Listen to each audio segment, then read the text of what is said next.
অনেক অনেক শুভেচ্ছা। এভাবে তো যাওয়া যাবে না, কিছু তো বলতে হবে, কি বলা যায়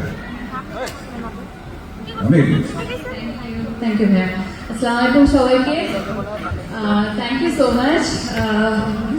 বিএফডি অ্যাওয়ার্ডসকে ধন্যবাদ, জুরি বোর্ডকে ধন্যবাদ, আমার টিম মেম্বার্স এখানে আছেন, প্রিয় মালতী টিম মেম্বার্স, শঙ্খ ভাইয়া, শঙ্খ দাশগুপ্ত, আমার প্রথম চলচ্চিত্র এটা, এবং আমি এই মুহূর্তে